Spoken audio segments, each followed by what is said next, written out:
Welcome to our latest Book Reporter Talks to interview, where our guest today is Robert Kolker. We'll be talking about his brilliant, and I mean brilliant, work of narrative nonfiction, Hidden Valley Road, Inside the Mind of American Family. It's a story of the Galvin family, which has 12 children, 10 of whom are boys, and 6 of those boys have schizophrenia. I'm going to give you a moment to digest that, okay? 12 children, 10 boys, 6 with schizophrenia. I first heard about this book in a preview a couple of months ago when Bob talked about it, and I immediately decided that this was a book I had to read. And I'm not a huge nonfiction reader. Our readers know that. So it's got to be something really special to hook me. And I also confess that I looked at the cover and I counted the children over and over, like during the preview, because I was trying to figure out, and the mother is pregnant with the 12th. I figured that out as he was speaking. I read it and I folded down so many pages, as you can see back here, that I wanted to discuss with Bob, which just makes me so glad we're able to do this today. Just this week, this book was announced as Oprah's Next Selection, and I'm telling you today that it's a Book Reporter Bets On selection as well, which is, Bob, just so you know, it's like my favorite books that I think that readers are really going to love. And I pick, certain ones throughout the year. This is on my list. And I'm so looking forward to this conversation. So welcome, Bob. Thank you, Carol. What a thrill. That is such a great thing to be selected that way. Thank you so much. Oh, this book has just meant a lot. So I'm going to start with the question of, how did you find the Galvins and come to write this story? Well, my career really took shape at New York Magazine, where I spent 17 years. And for 10 of those years, I had an editor who I'm still good friends with named John Gluck. He's a terrific guy and a terrific editor. And he happened to go to high school with Lindsay, the youngest of the 12 Galvin children.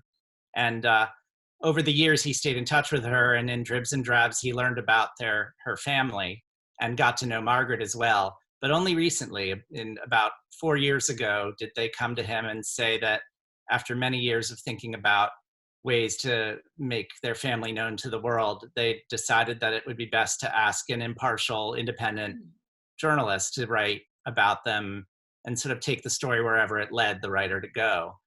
He thought of me because he knew that I'd done stories before about, ordinary people going through extraordinary crises and situations, and that I also understood how to write narratives. And so he hitched us up, and that was really something I'm incredibly grateful to him for. But more to the point, the sisters, who had been through so much, as you know from having read the book, to have the bravery to want to say everything, and I mean everything. They didn't fail to answer a single question I had in the 3 years I worked on the book.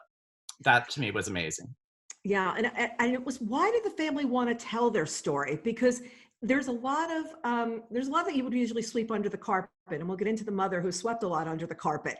But why did the girls want to have this story told? I think they were both, each of them in their own way, was proud of how far they had come. In the book, that I sort of painstakingly talk about not just the traumas of being a child in the Galvin family, but the hard work it took to move beyond those traumas and to process their family memories.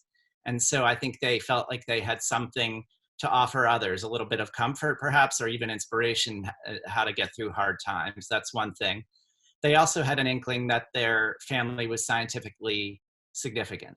And while they didn't have the full picture of that, they really wanted a reporter to look into that to see exactly what scientists did with the DNA they collected from the family back in the 80s. They had some answers. They weren't completely in the dark, but there was some news that I was able to get for them on that score. When they knew that you would be able to do that, you'd be able to dig into that story, which we're going to get into more later. So they're detailed stories about each of the family members. Did it surprise you that there was so much cooperation from the whole family? It did. My first conversation with them, with the sisters, they were very upbeat and very excited. And I was aghast. I was really saddened by the whole story. I thought I couldn't believe all this happened to one family. I couldn't understand how the family could have even stayed together. And of course, it was all terribly sad, but they were very patient with me and helped me move through that. But really, my immediate reaction was that it might be an impossible story to tell, because with so many adult siblings out in the world, there was bound to be at least one of them who would oppose the project, who would stand up and say, we mustn't do this. And then it would become less feasible. So I took it very slowly and talked to every family member for a long time on the phone over a matter of months just to be sure that people were okay with it. It's interesting because I was trying to figure out at any points, if somebody withdrew support, it wouldn't be the same book because it would be so-and-so didn't speak. And you've seen a lot of interviews where they said, well, so-and-so didn't want to have a conversation. And it just changes the tenor and tone of whatever story you're hearing reported because it's like, what's missing? Exactly. So the story opens with this picture perfect family we see on the cover here of the book. And the kids were each born between, I love this, both ends of the baby boom, 1945 to 1965. So it was this pivotal time of what was happening in this country as well that makes it such a real American story. So then you create this 360 view of the family. It's the family saga, successes and warts and all. But every living Galvin, all 9 of them, cooperated. How did you organize how you were going to handle what seems like a daunting project to me? I mean, I'm just sitting there saying, okay, now they're all going to cooperate. Now, what am I going to do with it? Especially since some of the boys, 3 of them, still have issues. Well, the first decision was to decide whether I was going to be writing a family saga, a multi-generational family saga, a nonfiction book about a family, or if I was going to write a popular science book about the science of schizophrenia and how far we've come using the family as an example. So, would it be one or the other? And of course, it was going to be both. The question was how much to do of one and how much of the other. And I decided fairly early on after my reporting and before writing that this was going to be a family story first, with science as sort of the seasoning, the spice that would keep you interested, and also provide some breaks in the storytelling so you could catch your breath and understand why it might be important to understand what was happening to the family. And so that was the first one. And then the second one, and then the second decision I had to make was how to, who to focus on, because there's so many people. I thought, I love multi-generational family sagas, the fiction and nonfiction. I thought a little bit about East of Eden, where the whole first half of the book is about one generation, and then the whole second half is about the second generation. And I thought, why not try that? Why not have part 1 be about Mimi and Don Galvin, the young, teenage lovers who get married and raise a family during the height of American prosperity, only to have it all crumble. And then part 2 be about their children as they get older and process the traumas of their childhood and work through them and perhaps see their parents with new eyes. So that was what I had to go on in the beginning anyway. It completely worked as well. I folded down the page. This was like a pivotal page in the book to me because I kept coming back to it, where you have who all the family members are and their spouses and children, when they were born. And then I saw immediately that 3 sons had passed away and who had gotten divorced. And it was really wonderful to have that to go back to. And a lot of books, there are big books like this, miss having something like that, and you're in the weeds. And I never felt like I was in the weeds because I said, well, wait a second, should I be really getting invested in him or is he gone soon? Like what is going to be happening? So was that something you decided to do way at the beginning or during the editing process? The story has so many characters and it is so complex, so complicated that I had to be very sparing with what I was going to be, keeping people in suspense over and surprising them with at the end. It couldn't all be surprises at the end. You needed something to go on. So I agree. It works very well to know exactly who lives and who dies from the very beginning, because it really gives you ground to walk on as you're reading the book. And it doesn't really give away anything. I also love having the cast of characters, they're real people, have the real people's names and all that, the family tree up front, for another selfish reason, which is that my previous book, Lost Girls, was nonfiction with 1 million characters, and the list of people in that book was at the very end. And the people who read it electronically on Kindle, I got at least a dozen reviews on Amazon and other places saying I could have used that list before I started reading. I was so annoyed. It was so much work, and so I wanted it up front this time. It's interesting, with electronic reading, with audio listening, you don't think about those things so much. But I know that a lot of times when things are shifting times, readers say, I don't know which time zone one I was in because I was reading it and I can't page back really easily. And it's something that, as we develop new ways of reading, it's something that we really need to be so much more cognizant about. I was also doing the math, which is like really interesting for me to figure out how old each person was when they died. I'm like, oh, whoa, that was 30 something. Okay, that's going to happen pretty quickly. So that was my kind of look inside the book. So it worked for me. Just know that that was like, thumbs up for me. Great. The Galvins were a military family. They lived in Colorado. A move that happened when the Air Force Academy was built there. In fact, they were supposed to live someplace else. And then the Air Force Academy moved at like the 11th hour. They had actually bought a home and were ready to move. And then the Air Force Academy was decided it was going to be out there. And when they first get out to Colorado, speaking of like, when it's the mother's, father's story, it's way off the beaten path in Colorado Springs. People forget what Colorado was like, even in, the 60s. And they're coping with this new life. Do you think that Mimi was missing some signals with the kids because she was just, like in a whole new world, and also having a baby a year, nothing hard. It's my feeling that she was filling some holes in her life with the children, perhaps in a healthy way or perhaps in a not healthy way, but there were disappointments in her childhood, and then there was feeling a bit marooned in a new place as a disappointing move for her in the beginning. But as you said, there she is. What is she going to do? Who is she going to talk to? This gives her a purpose, and it also gives her a life of distinction to have 12 of them, which is something that was important to her and to Don, also to her husband. They liked being known in their community for this. There was this line where you said Mimi binged on family, having child after child, making perfect meals and holidays, and then dealing with their boys as like their issues were no big deal. And they're big families, and then they're really big families. And this was a woman that felt like everything was, if I made the proper dinner, everything would go well. If I made my Jell-O mold the right way, my cakes, my this, my that. And there's so many poignant scenes where you see that she's in the kitchen and craziness is happening in the living room and the dining room. Yes, and they at first really turned a blind eye to a lot of the hostility between the brothers in the house. They thought it's a military town. These are boys in a house bumping up against each other. It's unrealistic to expect that they're going to be sitting and crocheting. But the violence really became unbearable. Kids were getting injured, and it was spilling out right in front of the parents. And so they knew they had an issue, but still were very invested in outwardly seeming like the perfect family. I mean, of course, no one in that situation in the 50s would think, we better do something about this, or else 6 of our children will develop schizophrenia. I mean, that just wasn't on the horizon. They could never have known that. Yeah. And you think about how many diagnoses are with kids. They have ADHD, they have this, they have that, the other thing. You weren't putting labels on children at that point. You weren't thinking, it was just, oh, they're roughhousing. They're just this, and you're not realizing how dangerous it is.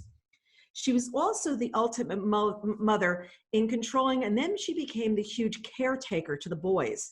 And she just took that over. She had a lot of unrealized dreams, but she took on whatever came in front of her.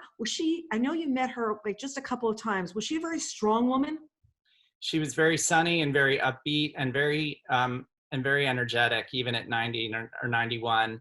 I describe her a couple times in the book as a happy warrior, which I think is accurate both early in her life when she's trying to have the perfect family, and then later in life when the worst has happened, she's ready to become an outspoken advocate for her sick children. Now, the well children feel a little neglected by her. That's a whole other story. But as far as the sick children goes, Mimi was well known in the psychiatric community and around Colorado Springs for being that happy warrior for all of her sons. Yeah, what was going on? And I found myself contrasting her with Don, her husband, who's out, flying the Falcons, and he's out doing all these things. And he felt that the boys should be treated outside the house. He had the feeling, God helps those who help themselves. And Mimi really took on this burden because he was just there like, well, they should get better. It should happen, but should and would and could are 3 different things. I think his attitude really speaks to how little we really knew about acute mental illnesses and developmental disorders back in the 60s. It was a modern time in many ways. It was the nuclear age in many ways, but with a troubled child, there was a very popular school of thought saying, don't coddle them, let them stand on their own 2 feet, have them learn from hard knocks. That's the only way they'll become independent. Otherwise, you'll spoil them. He was not alone in that opinion. No, he wasn't. And it's also, there was a lot of blame and judgment. Like at one point, Mimi is actually blaming Don's family. This must come from his family.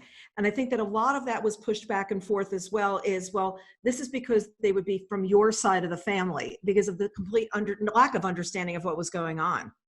Yes, she looked at some distant relatives of Don's, not his parents, but like the son of maybe a nephew was having some issues, or a cousin, and she said, well, it must be your side of the family, and just sort of washed her hands of it. There are 45 chapters in the book, and 45, I did count these, and they love the way they were broken down, as most featured a sibling or a number of siblings. So you knew when you got into the chapter where you were going to be. You were never feel like you were in the weeds, which is super helpful in a book like this. And also by flipping to the front, you had a snapshot of who those people were. Was it always structured that you were going to put more than one sibling or tell one sibling's story in each of the chapters? Or as you started going along, you say, this will really, it'll smooth the way for the reader? I think in my original attempt, my first full draft, I was so I was anxious to make sure that I was covering everything, and so I stuffed chapters with too many people. And in revision, I realized that readers were all right with you taking one chapter just to focus on Michael and what he was up to, or taking another chapter to see what Jim is doing. Even if it happens at around the same time, you can have them in separate chapters and readers will understand. This is a silly thing to bring up, but in the middle of writing this, it's a little pretentious to say this, but I dipped into War and Peace when I was revising the book, and what I saw was there are these long chapters on what Andre is up to, and you don't miss the other characters in that chapter. You trust that you're going to come back to the other characters, and then you do. And so I thought, well, I really can calm down a little bit and break out stories so that the reader doesn't have to be too confused. Yeah, and I liked it because you'd get the perspective on one person and then you'd see the other person playing up against it. And you'd see that those two things were happening at the same time, but there were two totally different perspectives. And then you understand how really the family was so fragmented at the same time as well.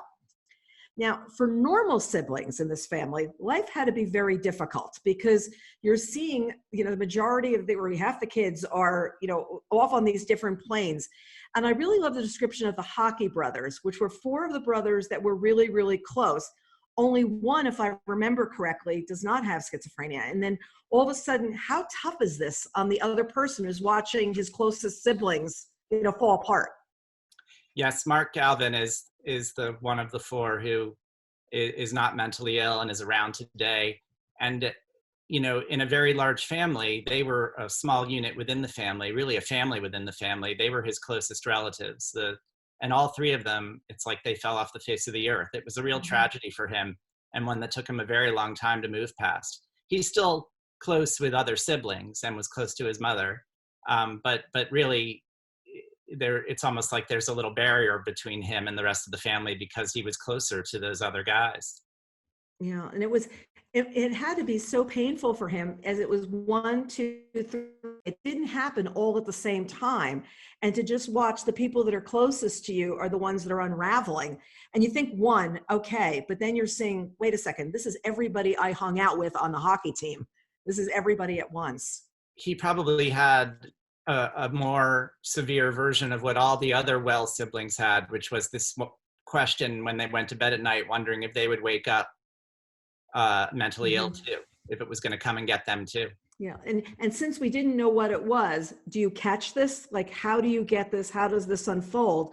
Because we're not realizing at this point what it is. They are still, it's just, oh, he's falling off the deep end too. He's acting out. I mean, the one scene where at Thanksgiving, and it's earlier, they threw the dining room table, like she has the whole table set, and then the mother continues to make dessert. Like, it's like, oh, I guess we'll have dessert instead. And I guess they weren't that grateful. And you're just realizing this is craziness that's involving. If you're a normal child, what are you feeling besides fear?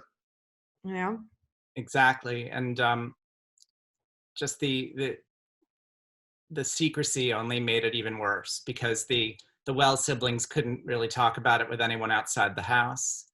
And they wouldn't know what to say even if they could, because they couldn't put a name on it. And they certainly couldn't come to their parents with their problems because Mimi's reaction would be something along the lines of, those aren't real problems. You think, your brothers are the ones with the real problems. Mm-hmm. And then finally, the most horrifying thing of all, you really couldn't, if you were Lindsay or Margaret or any of the Wells siblings, you couldn't engage in any abnormal behavior in front of your parents, because then they might think that you were becoming mentally ill too. And that was the last thing that anyone wanted. Yeah. And you watch every behavior of what you're doing or your sibling and saying, wait, is that going to happen? Is that going to happen? Your research process about the scientific aspects of the story were absolutely wonderful. And I'm wondering, did you have any kind of a scientific background going into this? I mean, I've actually flunked science even in college. So I'm just sitting there like, it's so detailed. No, I'm really lousy at science. I am a good generalist as a journalist, which means I can dip into things and try and decipher them. So that was helpful. I love narratives and history, and so I looked at this as a story. Like, what was our understanding of mental illness in 1910, and then how did it change by 1920 and 1930, and so on. I looked at it as a story of evolving ideas and debates, a real debate that was going on about what the illness was, a nature-nurture debate. So that's how I kind of hung on to it. Yeah, because I would be just sitting down and talking. And you know how scientists speak as well. They're in deep in the weeds, and you're just there like, okay, what term was that? The chapters we address the science you learn from the medical professionals and researchers stand on their own, as well as working well within the structure of the book, which is a real art to be able to do that, because you never felt like, I've got to get back to the family, because what you were writing in those pieces or those chapters was just so interesting. So there were many scientists, psychiatrists, and researchers who were pivotal to helping the family recover what was going on, and they followed them for decades, which was something that you really want to go see.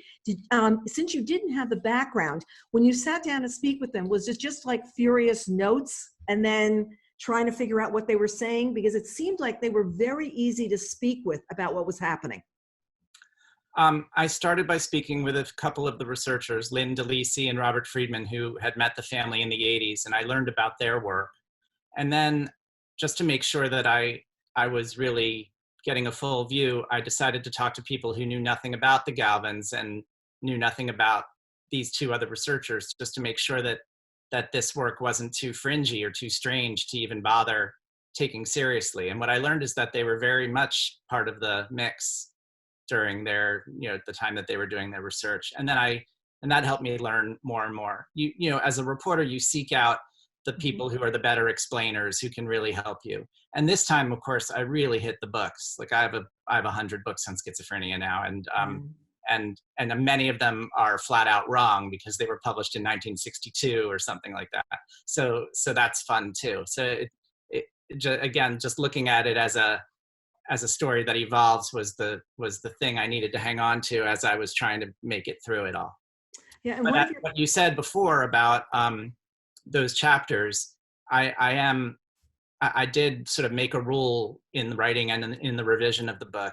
My editor, Chris Popolo, and I made this sort of, the rule of those chapters is that they exist in order to raise the stakes of the family story. There isn't a chapter in there that's just a bottled science chapter that's, by the way, this is interesting, fun fact about schizophrenia. I mean, they're not meant to feel random. They're meant to suddenly make you think the Galvin story is more important than ever because of this new development that is discussed there. And the inspiration there is Michael Lewis, who, like, there's no one better at weaving in complex ideas into a really great narrative. And and it never feels like you're eating your vegetables with him.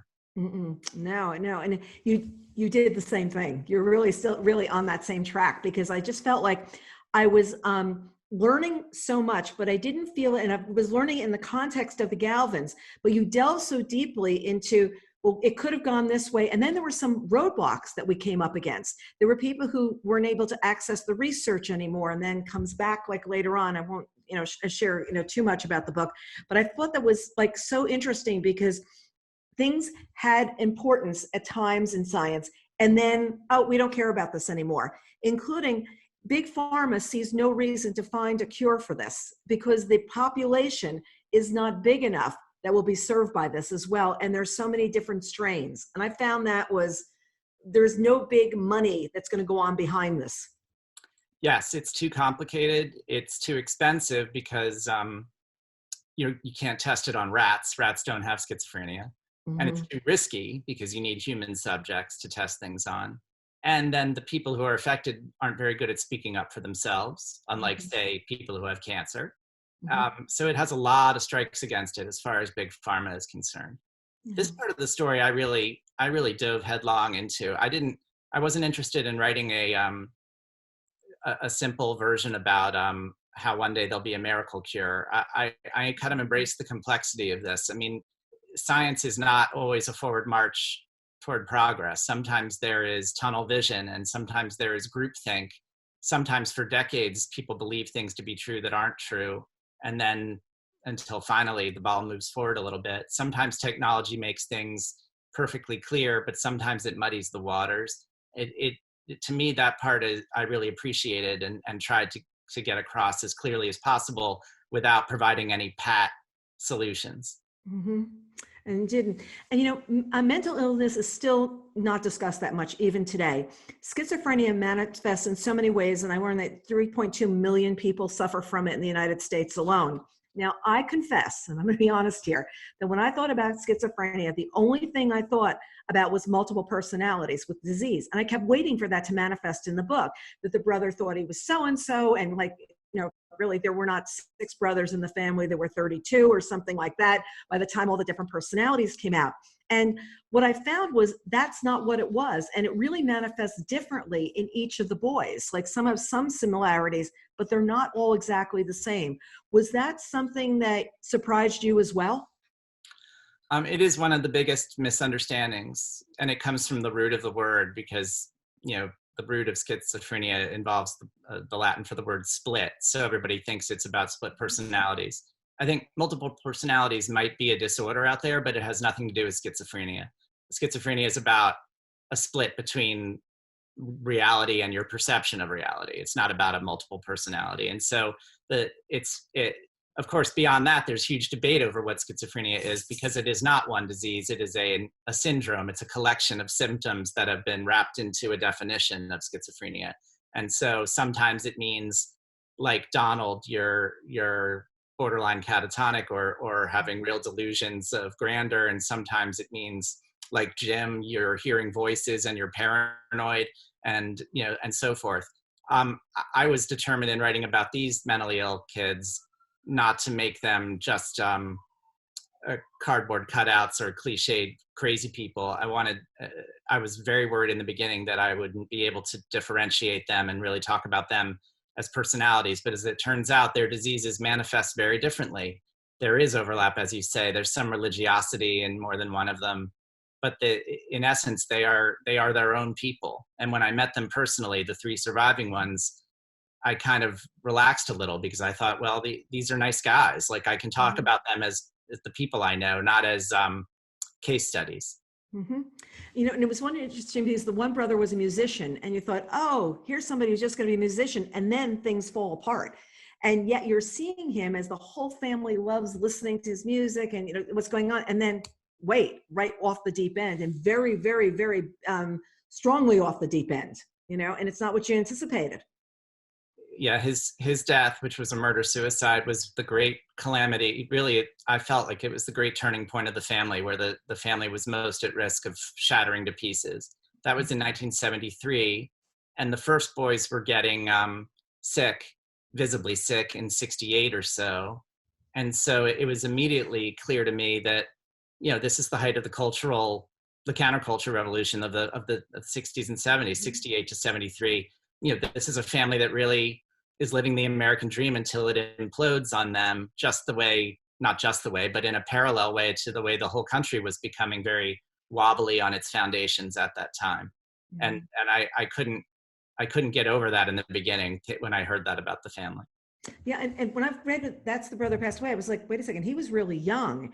And it's like, where is that going to end up happening? When I did my math at the beginning of the book, I should have written them down, but every time I went back, I was doing the math over again. I guess we'd be a math whiz by the time I'm done. At the beginning, Mimi was thought to be a schizophrenic mother. I think that's the right way of saying it. What does that mean? What does that term mean? that was one of the great misunderstandings about schizophrenia, and it lasted for decades. Even the people who studied the Galvin family early in their medical training, they ran into psychiatrists who believed this misconception, which is that bad parenting causes mental illness. And there are parallels to this with autism. You hear about back in the 50s or 60s, refrigerator mothers was the term, that women who weren't affectionate with their children, that's why the children became autistic. And it was the schizophrenogenic mother was a mother who would callously sent their double mixed messages to their children, and their children were so warped by these mixed messages that they would supposedly develop their own imaginary worlds, which would be safer for them so that they could cope with it. It seems erroneous now. It seems ridiculous. There's one researcher in the book who says if bad parenting caused mental illness, we'd all be in a lot of trouble. But at the time it seemed plausible because these were the giants of psychoanalysis and psychotherapy at the time, and they were doing battle with some really bad dudes, with some really, they were doing battle with the people who wanted to give schizophrenic people lobotomies, who wanted to sterilize them, who were into eugenics, and wanted to euthanize people who were mentally ill even. And so the people who were blaming the mother for schizophrenia, in many ways, they were on the side of the angels at the time. They were the ones who wanted to treat these patients as poor lost souls who needed help. And to me, that's a tremendous irony that everybody on both sides of the issue was so wrong for so long. Yeah, and it really, when you're sitting there looking at the bigger picture of what's happening, it's blame was the whole thing that people were going to be able to do, and not realizing that there really wasn't blame to be assigned. I also felt your storytelling was very even, with no preferential treatment towards anybody as you were going through. The warts were all there. Was it difficult to remain neutral and not favor any of the family members? I thought that it became less difficult once I became determined not to assign anybody the role of hero or villain. Certainly there are things that are heroic about many of the people in there, and certainly there are things that are that seem terrible about certain decisions people make or things that they do. But I didn't want to say anybody was the bad guy or the good guy. And once I had that in mind, it was all just fine. The idea was to include everyone's point of view. And of course, there are moments where you need to be the referee as a nonfiction author and say, well, 5 people remember it this way and 1 person remembers it another way. You gotta weigh in. But that doesn't mean I necessarily have to negate the rationale or point of view of everybody, of particular people in the book. Yeah, because they can come to a situation so differently. Everybody can say from their point of view. Right, and to me, this is not hypothetical. I mean, I have a brother and I have a sister, and our memories of our family, I'm sure there's some overlap, but it's probably like a Venn diagram. There's probably a lot of memories I have that are self-serving to me and or justify certain things or are warped in some way, and that my sister and brother remember quite differently. And so I think anyone can relate to that, with or without mental illness in the family. Yeah, I have one sister and we remember certain things differently. And she says, don't you remember it like that? And I'm like, no, not at all. You're wrong. The one thing that was not wrong is both of the sisters, there were only 2 girls, were abused by one of their ill brothers, and they kept it a secret. Well, first of all, I think that they were young and they didn't know what was going on at the beginning. But then when they did learn, why do you think they kept a secret from each other, from their parents, like from everybody? Was it just because there was so much bad going on at this point? Well, this is a brother, Jim, who was almost 20 years older than they were. So almost like a parent figure. And he and his wife lived down in town, but not in the house. And he was providing safe harbor to the girls, supposedly, with all the chaos going on in the house that we talked about earlier in the program. So they were glad to get out. But then, of course, he started to make advances on one and then the other. They were in denial as small children. And in many ways, it was easier to pretend it wasn't happening than to stay at home in the house where there was so much other chaos. They were unconsciously probably choosing the lesser of 2 evils. And when one sister, who was probably very little at the time, like 7 or 8 years old, asks the other one who was 10 or 11 years old, "Does Jim ever bother you?" The 11-year-old shut her down. And I think that's a very human reaction. She said, "No, I haven't heard anything like that," or something like that. And then they never discussed it again. I mean, interestingly, the 11-year-old, the older of the two sisters, doesn't even remember that exchange because you block out all sorts of things. Mm-hmm. The abuse, obviously, once the girls started to get older and reach puberty, became clearly something wrong that they had to extricate themselves out of. And then it became very difficult because of the problems of any imperfection in the family. Like, to tap your mother on the shoulder and say this was happening was probably the last thing that they wanted to do. So they were silent until they could finally resist him. And then they kept their distance from him. And only in their 20s did they come out and help one another share memories and share reflections and embolden one another to take action.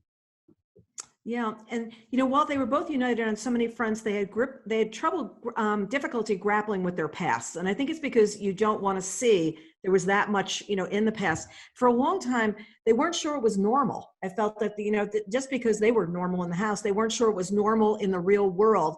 And we learned they each went through therapy to help them cope, and it gave them a path back through trauma. You did an online event last night that I was lucky enough to be at, where Books of Magic put on, and both of them were there. And it was such an amazing moment for me to see both of these people as adults that I felt like I knew so much about, and hear them speaking and hear them sharing. So I take it you keep in touch with them a lot at this point? I do, and it was a thrill to involve them in that Zoom event because they're sitting at home while everyone in the world, including Oprah Winfrey, is talking about their life story. So what a relief for them to finally be able to engage with it a little bit instead of just sitting and twiddling their thumbs while it's happening. So I was pleased for them and really thrilled that everyone could get to meet them. They are different women. They are on different paths. Mm-hmm. They were a great help to one another for a really long time when they needed each other the most. But I think readers benefit because they get to see two very different ways of coping with very similar traumas. And you can ask yourself as you read, like, would I be more like one of them or more like the other one? And Mm-hmm. that again, that's another complexity to the book that I think could be irresistible to some readers. I think that their relationship and the way that they dealt with this whole situation will make this a huge book for book clubs, because I think that everyone can see it. You're seeing a very big story, but if you just see it through these two young women's eyes and see it through Mimi's eyes, I think there is, and I'm going to recommend it to book clubs because I think it's something that they should really, be going out to discuss, because you'll learn a lot at the same time, but then you'll really get back into sibling relationships and, what works and what doesn't. Now, when did they first see the book? Like, did they see a manuscript at some point, or galleys, or when did they see it? My goal, since this was a work of journalism, was for the family not to read it until it was really ready for publication. Mm-hmm. I didn't want to share it earlier than I had to.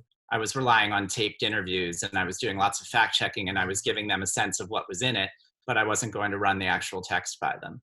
And the plan was for them to read it maybe when hardcover copies were available around a month before. But then interest in the book kind of snowballed, and the media wanted to interview them in advance of publication. And in December or January, we learned that People magazine wanted to interview them. And that's when I said, well, it's unfair to ask them to be interviewed for People magazine for a book they haven't read. So they ended up reading the Galley, the advanced readers edition. And they all had various reactions to it. And it was a very dramatic and exciting month, January and February, where as one by one, each sibling read it, and I would be on the phone with them. Wow, that's wonderful. It's really, really wonderful. At one point, Margaret was swept away by some family friends while Lindsay was left behind. She escaped some of the bad years. And you definitely portray the impact that had on the sisters. I think that's one of the reasons it meant so much for me to be seeing the two of them last night. And there were times when I thought, how can these people remain a family? Like, one brother is a little bit more estranged, but I realized for many ways in them, it was family first. and it was the family was the most important thing. Did you see that immediately as you were doing your research on them? It was a big question on my mind from the beginning. How do they remain a family? How do they, Lindsay in particular, her name is Mary. She declared her name to be Lindsay as soon as she got out of the house and went to boarding school. So a person so driven to leave home, what brings her back to Colorado? What makes her the caretaker for her sick brothers, which is really what she is now, aside from having her own career and her own family. Why would she do such a thing? And I think that's another relatable question one would have, because we all growing up look at our parents and say, I'll never be like that. And then lo and behold, we grow up and we see that we are doing 2 or 3 things that are exactly like what your parents would do, just in spite of yourself. And so I wanted to show that journey step by step. I wanted to show readers how Lindsay did get away, and then how eventually she did come back. And then with the help of therapy became emboldened by the idea that she could actually be helpful to her family, and found that was satisfying to her, quite by surprise. Quite by surprise, yeah. The brothers cycled in and out of Pueblo's Colorado Mental Institute like they were going off to summer camp. Like, oh, he's at Pueblo this week. He's at Pueblo this week. And I did some reading into that. Like, was normal there. Did you spend any time at Pueblo? Did you go down there at any point during your research? I did. They were mostly there during a different era of the place, but it's there and it's around, and I toured and I saw where they do ECT now, which is what they call electroshock therapy now. And I talked with the doctors who are focused on Peter's care and also knew Donald. And I had talked with with Al Singleton, who has been with the place for a super long time, so he could talk historically about what life was like maybe in the early 70s there. It's had many different chapters in its history. It had a corruption scandal in the 60s, it had budget cuts in the 80s, and then a whole new redistricting. It's its own soap opera over there. It sounds like it, but they just think, well, he's at Pueblo this week, and I'm like, oh, it's like summer camp. He went to the mall. Like, this is what you've done. Very, very interesting. Often a book like this can take you up against a wall at some point. You're just sitting there going, this feels daunting. This feels like, where am I going to get out of this or whatever. Did you ever feel that, or did you feel that there was so much story that it didn't happen? I think it helped that I had done one very complicated nonfiction book before this, Lost Girls, where I write about 5 different families with daughters connected to the same unsolved serial killer case. And so with that one, I really was white knuckling it and worried that at the end of the day, there wouldn't even be a book. It would just be a lot of stray threads that didn't belong together. And it all came out all right. Yeah. So this time, okay. Yeah, you're exactly. Do this again. Right. So this time I had a bit more of a comfort level. I also had the ending in mind. Like, I knew that the scientists who had studied the family had come up with some pretty amazing advances recently, and so that would provide a glimmer of hope. And there's stuff about the next generation in the end of the book, which maybe I shouldn't get too into detail about, but I knew that I had a nice way of ending the book, so that kept me happy too. Yeah, it's like, we know we're going to end up in a good place. So you first heard about this story in about 2015, 2016. Yes. Which makes this accomplishment to me, of researching, writing, fact-checking, and doing everything on this book, to have it come out in early 2020. I mean, was it totally consuming of your life during that time? Well, I had the luxury of working on it full time. I mean, the first year I was working, and I was very, very slowly getting to know the family and deciding whether or not it was a book. But as soon as the book sold in June of 2017, I was very, very lucky to have an advance that allowed me to work on it full time. And I never would have done it otherwise, because I had to learn about schizophrenia. I had to read all those books. So I was there at home. The kids are teenagers, so there wasn't heavy supervision necessary. I really could develop a nice life pattern, where I would be preparing meals, and we got a dog, like, just to have a little bit of balance in our life, and to treat it as a full-time job really made a big difference. Makes big, yeah, because I couldn't imagine this juggling this with anything else. And you're right, if it was little children, like forget it. I also say during this pandemic right now, if I had little children, I'd be out the window. I'd be like, okay, you're on your own. Tell me how it goes, you Yeah, know? that little. I keep thinking that that mini trampolines must be sold out, right? That the parents with little kids that would be the solution. Like give them a mini trampoline to burn off I energy. saw a note the other day that remember the Easter Bunny and the Tooth Fairy can't let us down. So I'm sitting there like, oh my gosh, what if a tooth fell out this week and you usually got a silver dollar or whatever you got? It's like way too much pressure, way too much pressure. I can't tell you how many people I've told about this book. And you've written not just a story of survival, but something about redemption and hope. And when I finished reading it, it was just this moment of wow, and I have to go tell everybody about this. But now let's get back to Oprah, because thinking about people that tell like everybody about it, what was it like getting the call from Oprah? Because people usually have these great stories of Oprah calls and they sort of don't do what they were supposed to be doing. um, it was not on my radar at all. I mean, as you know, she almost always chooses fiction, so it's Mm-hmm. not like I would go to bed at night saying, maybe Oprah will pick me." But I was home one day and the phone rang and it said no caller ID. So I let it go to voicemail and there was no voicemail. And then I got an email from the publicist at Doubleday saying the next time I've got a reporter trying to call you. The next time the phone rings, can you pick up please? And I was like, well, that's a little cryptic, but okay, sure. And the phone rang and I picked up and she said, this is Oprah Winfrey. And I burst out laughing. uh, it was not one of these things where I was like, no, this is a gag. It was more, I knew exactly what her voice sounded like and it had to be her. And I knew that there was only one reason why she would be calling. So I just was hysterical.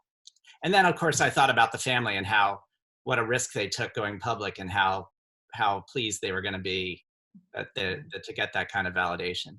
Yeah, and the fact that she doesn't usually pick nonfiction, and you can just tell I've watched her do her presentation, and she's obviously so excited to talk to you about the book and to get people out reading it. And it's just wonderful. So it's like, I can be excited, but Oprah being excited is a lot bigger thing. So your last book, Lost Girls, looked at the deaths of prostitutes on Long Island. And this is really funny. I learned that you wrote Lost Girls the week that the movie came out on Netflix. So I no idea. Like I had not gone and looked at what you'd done before, blah, blah, blah. So I watched it that night and there were family stories involved. There were 5 families. Had the Galvin sisters read that book? Like, was that one of their gateways into you? Yes. That book was published in 2013. So when I was introduced to them, the first thing they did was look at that book and they liked it. Mm-hmm. And they were, that there's shocking subject matter in there and it's all a little taboo, but their lives have been so extreme that they didn't flinch from that at all. They said they thought that this would be a decent fit. Yeah, I've got to go back and read the book because while I watched the movie, I was like, okay, wait, I've got to go back and read the book at this point because I think I enjoyed the movie, but I feel like there's a lot missing in it that I would really want to be delving into the book because it's a movie. And usually I read the book and then watch, but this was like, wait a second, this is this guy. And I wrote about it in our book reporter newsletter. I was like, okay, he is the one that wrote this movie, the book that's based this movie that's coming out. And I was like, all right, everybody just go do one or the other, please. And then go read this one. I do like the movie. The themes and the tone and the look and the feel, very, very much in tune with the book. Okay. The book is really an ensemble book with a million storylines and characters. They focus on one element of the book, but they get the points across very nicely. I was really, and the acting's wonderful. Really. Yeah, it is really good. And you also get the sense of forlornness there and the devastation to all those families. And also you got how different the families were as well. Like not everybody was completely the same. Yes. It was really well done. So did those skills that you had writing Lost Girls help you organize as you organized and researched Hidden Valley Road? Because you'd already dealt with 5 families. Now you're just dealing with these other people. Yes. And I, even before Lost Girls with a lot of my magazine stories were writing about people who didn't have media training, who weren't public figures. Mm-hmm. So I would be quite often one of the first people from the media to be talking to them, and so I have a, I'm ready for that. I'm ready to sort of be open-minded and to listen a lot and to see what's on their minds and to hopefully make it clear to them that they can tell a story that has some subtlety and that might not be accomplishable elsewhere. Yeah. And yeah, but in terms of writing and structuring the book, so certainly I was comfortable with there being a separate part 1 and a part 2. That I did that in Lost Girls. I was comfortable sort of, diving in and moving quickly. I knew I could do it because of the first one. Yeah. I don't think I could have written Lost Girls when I was 30. I wrote it when I was 40, and I don't think I could have written this book if I hadn't written Lost Girls. Mm-hmm.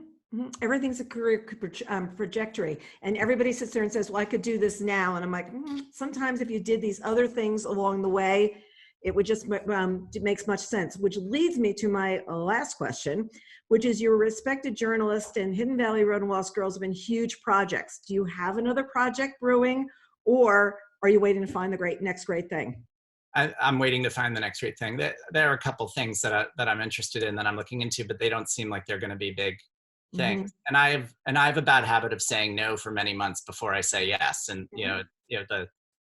even with the Galvins, I was like, this can't possibly work. And then months later, it starts to work, and then suddenly I build a head of steam and get very, very excited.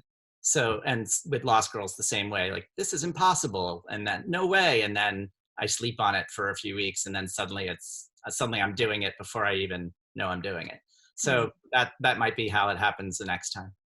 Well, I have to tell you that I'm waiting for the next one. I hope you find something wonderful. This was terrific. I'm going to go back and read Lost Girls, and I wish you so, so much success, because this is a real achievement. And I will say that a lot of times authors speak about their books, like I heard you speak in December, and sometimes the books don't live up to the hype. And everything that I counted and everything that I was looking at totally did. So congratulations. I'm so happy for you. Thank you, Carol. That was the first time I was speaking publicly about the book, so I hope I was a little smoother today, but thank you. No, actually, you were really good that day. And sometimes at those presentations, people aren't that dead on, but it was, I'm going to go home. And I remember I picked up the galley, and this is what's really funny. I picked up the galley, but it was early. The book was coming out later, and I don't like to read too far in advance. Sometimes when I do that, then when I go to talk to somebody later, I'm like, where am I in the weeds? But another galley came into the office, and I brought that one home too. And I looked and I goes, oh, now you have 2 copies on the shelf. I guess this is the one you really want to read, Carol. So that was really good. That's great. I wish you much success. I look forward to seeing you talking to Oprah. That should be very, very interesting, and really onward to the next thing. Thank you, Carol. And thanks again for selecting the book for Book Reporter. I'm really, really happy about that. Thank you. Yeah, our review should be up Friday as well. Oh, so great. To all of our readers, till next time, and Bob, thank you so much for joining us. Thank you.